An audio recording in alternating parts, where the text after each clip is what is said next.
क्या आपको पता है कि मोनोक्रॉपिंग और मोनोकल्चर में क्या अंतर है? नहीं पता है ना, कंफ्यूज हो रहे हो। आओ सॉल्व करते हैं इसको। देखो, मोनोक्रॉपिंग जो होता है वो हम हर साल एक ही क्रॉप लगाते हैं उस फील्ड पे टाइम के अकॉर्डिंग, उसको हम कहते हैं मोनोक्रॉपिंग।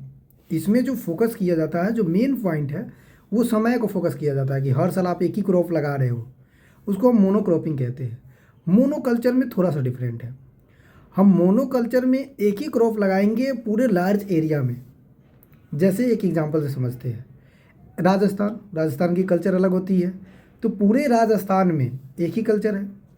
बिहार की कल्चर अलग होती है, पूरे बिहार में एक ही कल्चर है। तो जो जहाँ एरिया पे हम सिर्फ एक ही क्रॉप लगाएंगे पूरे एरिया वाइज, उस रीजन को, उस एरिया को हम कह देंगे मोनोकल्चर। मोनोक्रॉपिंग हमारा क्या हो जाएगा कि हम हर साल अलग क्रॉप नहीं चेंज कर रहे, एक ही क्रॉप लगा रहे हैं। जैसे पैडी लगा रहे हैं तो फिर अगले साल भी पैडी लगाएंगे, तो ये मोनोक्रॉपिंग हो गया। और मोनोकल्चर का मतलब हुआ कि उस पूरे एरिया में पैडी ही लगा हुआ है।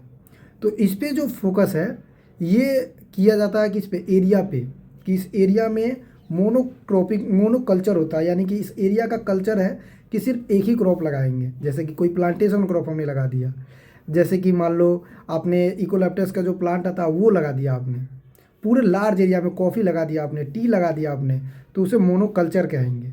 लेकिन मोनोक्रॉपिंग आप समझ गए होंगे। तो आई होप कि आपको ये समझ में अच्छी से आया होगा। ना भी आया होगा तो कमेंट में करेंगे, फिर हम आपको रिप्लाई देकर समझाएंगे। धन्यवाद।